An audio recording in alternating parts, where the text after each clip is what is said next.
চিম্বুক দেখা শেষ করে আমরা চাঁদের গাড়ি নিয়ে ছুটে চললাম নীলগিরির উদ্দেশ্যে। দুই পাহাড়ের মাঝখান দিয়ে এঁকে বেঁকে চলা পাহাড়ি রাস্তা দিয়ে যখন আমাদের খোলা জিপ এগিয়ে যাচ্ছিল, তখন আমরা সকলে মিলে মনের আনন্দে গান গাচ্ছিলাম।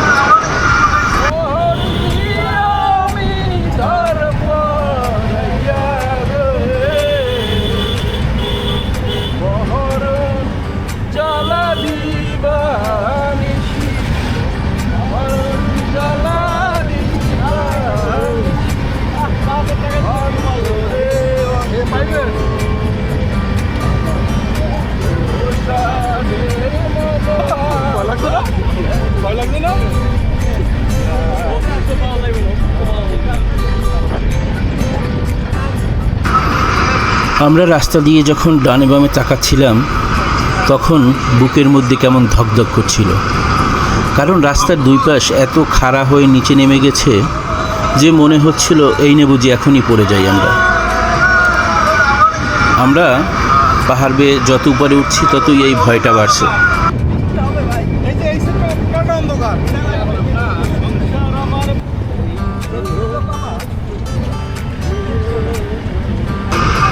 আমাদের চারপাশে প্রচুর মেঘ, মনে হচ্ছে বৃষ্টি হবে আজকে।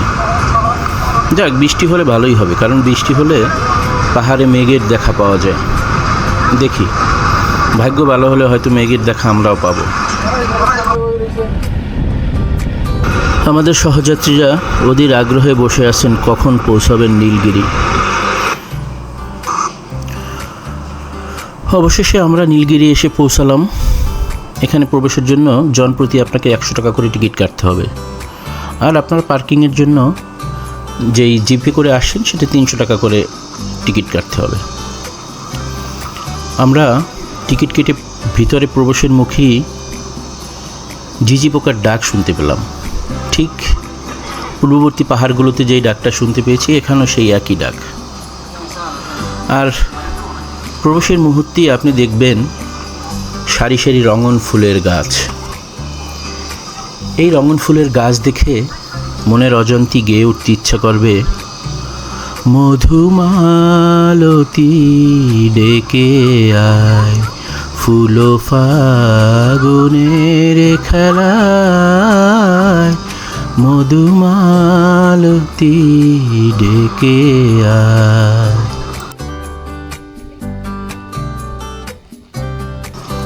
প্রবেশের মুখী হাতের ডান পাশে আপনি পাবেন প্রাথমিক চিকিৎসা কেন্দ্র। অতএব ভয়ের কোনো কারণ নেই। এখানে আসলে আপনি যদি অসুস্থ হয়ে যান, এখানে চিকিৎসা দেওয়ার জন্য সেনাবাহিনী কর্তৃক পরিচালিত একটি ক্যাম্প রয়েছে। হাতের বাম পাশে রয়েছে কিছু সতর্কীকরণ বার্তা, এগুলো ভালোভাবে পড়ে তারপরে উপরে ওঠার জন্য অনুরোধ রইল। বান্দরবান শহর থেকে প্রায় 50 কিলোমিটার দূরে নীলগিরির অবস্থান। এর চূড়োতে রয়েছে বাংলাদেশ সেনাবাহিনী কর্তৃক পরিচালিত দেশের সবচেয়ে সুন্দর পর্যটন কেন্দ্রগুলোর মধ্যে অন্যতম নীলগিরি পর্যটন কেন্দ্র। এখানে দিগন্ত জুড়ে সবুজ আর মেঘের লুকোচুরি যে কাউকে বিমোহিত করে রাখবে।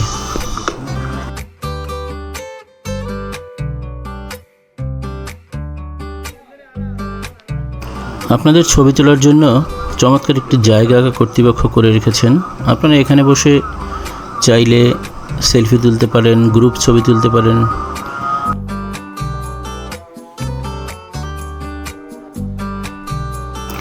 কিন্তু আমার নজরটা উপরের দিকে। আমি সিঁড়ি দেখলেই সেখান থেকে উপরে উঠি, দেখি কত উপরে এখান থেকে ওঠা যায় এবং কত দূর এখান থেকে দেখা যায়। নীলগিরি থেকে চারপাশে চোখ মেলে তাকালে আপনি দেখতে পাবেন সারি সারি মেঘের পাহাড়।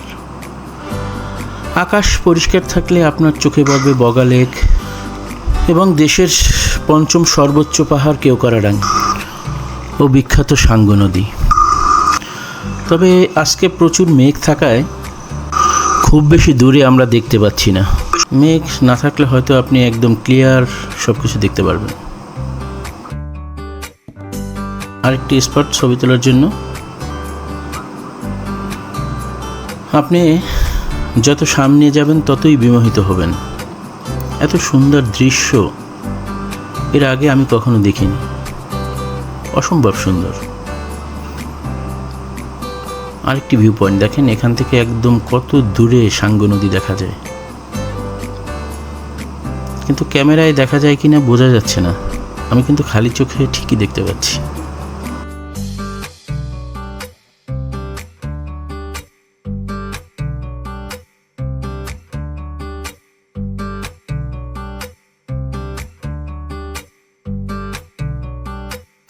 দেখেন বন্ধুরা, একটি কাঁঠাল গাছকেও কীভাবে আকর্ষণীয় করে তোলা যায়, সত্যি অসাধারণ। কিন্তু আমি তো আগেই বলেছি যে সিঁড়ি দেখলে আমি উপরে উঠবই। দেখি কত উপরে ওঠা যায় আজকে। ঠিক তেমনিভাবে আমি সিঁড়ি বেয়ে উপরে উঠতে থাকলাম।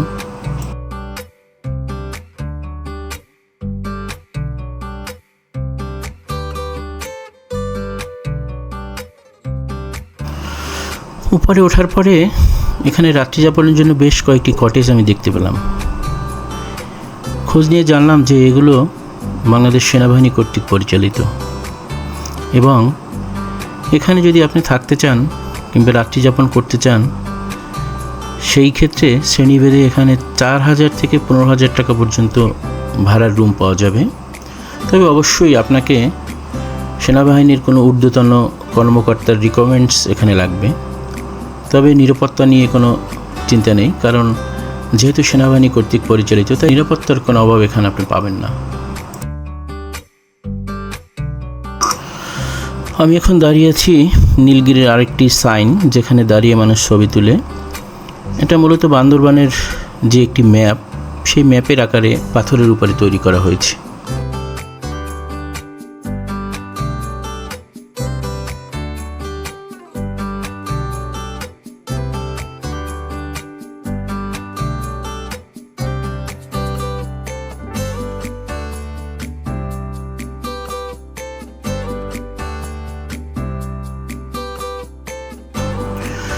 নীল আকাশের মাঝে এক টুকরো সবুজ গিরি, আর আকাশের নীল নিয়ে বোধহয় নীলগিরি।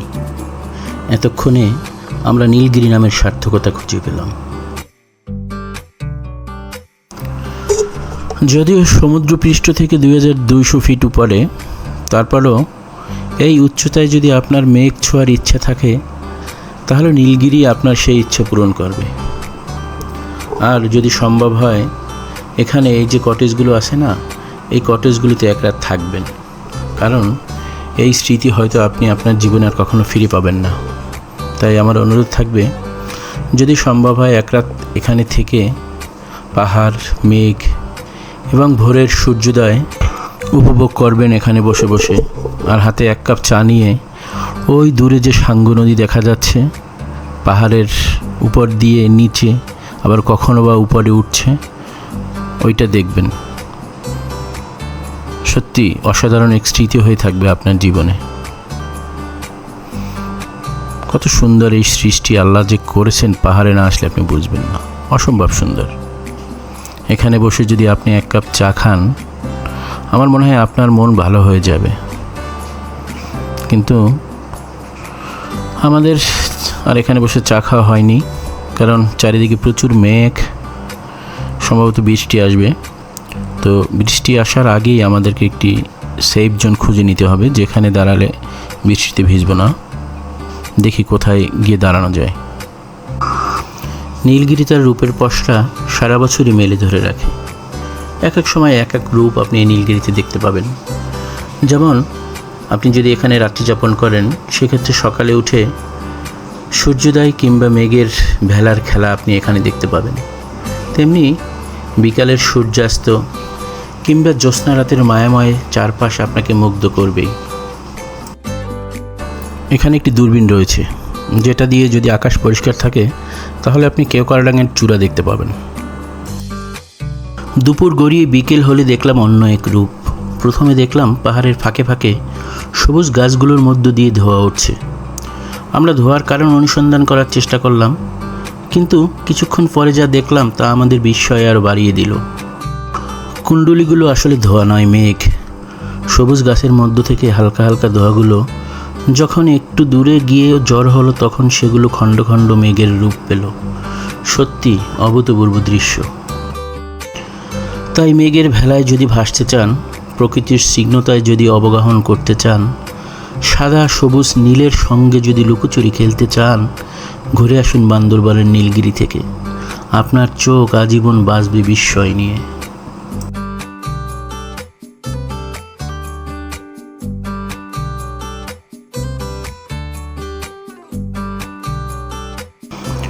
ওই দূরে দেখা যাচ্ছে সাঙ্গু নদী, আর এই নদীর শেষ প্রান্তে রয়েছে মায়ানমার সীমান্ত। মূলত মায়ানমার সীমান্তের যে ঝিরিগুলো রয়েছে, সেই ঝিরিগুলো থেকেই এই সাঙ্গু নদীর উৎপত্তি। বৈচিত্র্যময় পাহাড়ি এই নদীর দুপাশে অসংখ্য আদিবাসীদের বসবাস। মূলত এই নদীকে ঘিরেই তাদের জীবন ও জীবিকা পরিচালিত হয়ে থাকে।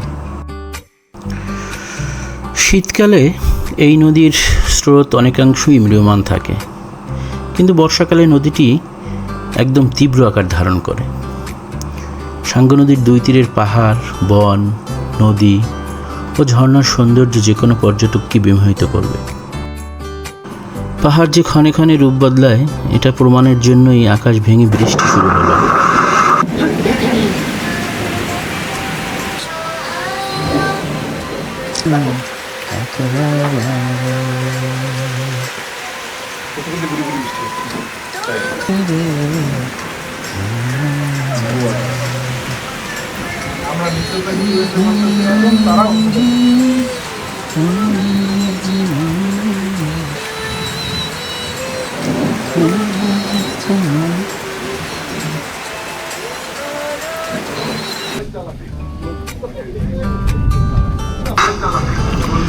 বৃষ্টি শেষ হতেই মেঘের ভেলায় আমরা ভাসতে শুরু করলাম।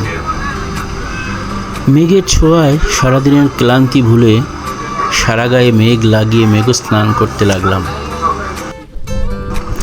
সত্যি আমরা অনেক ভাগ্যবান। আসলে এই অনুভূতি প্রকাশ করার ভাষা আমার জানা নেই, কারণ আমি তো আর কবি না। কিন্তু এটি কল্পনায় অনুভব করেছি, কিন্তু বাস্তবে যে এটা আল্লাহ সুবহানাহু ওয়া তাআলা আমার জন্য আমার ভাগ্যে লিখে রেখেছেন, এটা কখনো বুঝতেই পারিনি। আলহামদুলিল্লাহ। সেই সকালে খেয়ে বের হয়েছি, এখন 4টা বাজে, কিন্তু আমাদের পেটে ক্ষুধা নাই। এই মেঘের মধ্যে হাঁটতে হাঁটতে আমরা সারাদিনের ক্লান্ত ক্ষুধা একদম ভুলে গিয়েছি।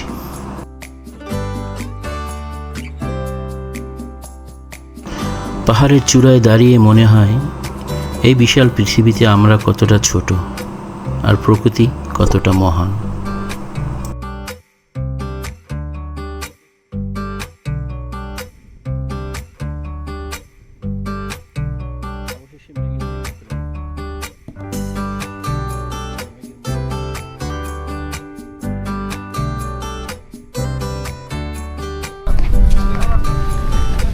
মেঘে একদম ঢেকে গিয়েছে নীলগিরি।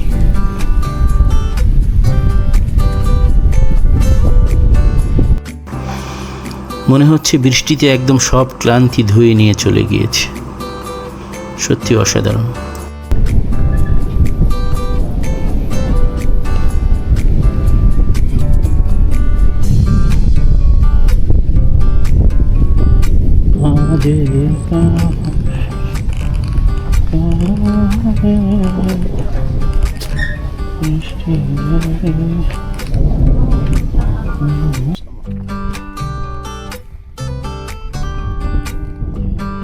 কোনোভাবেই ফিরে যেতে ইচ্ছে করছে না, কিন্তু তারপরেও যেতে তো হবেই। অসম্ভব কিছু ভালো লাগার মুহূর্ত কাটিয়ে চলে যাচ্ছি, কিন্তু বন্ধুরা, সামনে আরও একটি বড় বিস্ময় আমাদের জন্য অপেক্ষা করছে। সঙ্গেই থাকুন, দেখাবো আপনাদেরকেও।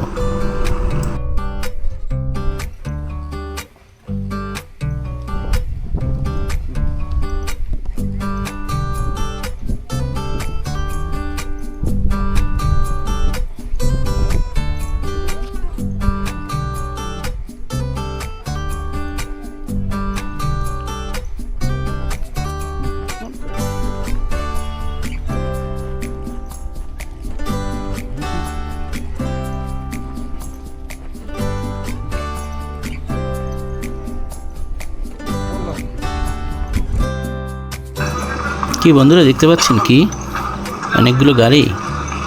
আরে না, গাড়ি না, একটু ওয়েট করেন, দেখেন। ওয়াও, সুবহানাল্লাহ, দেখতে পাচ্ছেন ভাই,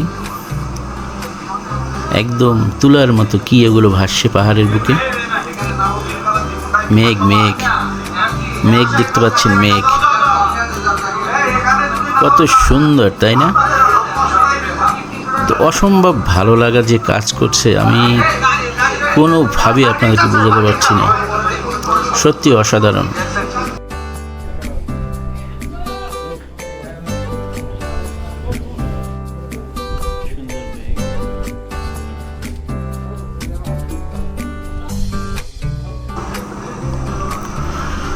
আমি পাহাড়কে ভালোবাসি, কারণ তারা আমাকে এটি অনুভব করায় যে আমি তাদের চেয়ে ছোট। ধন্যবাদ এতক্ষণ আমার সাথে থাকার জন্য। আসসালামু আলাইকুম রহমতুল্লাহি ওয়া বারাকাতুহু।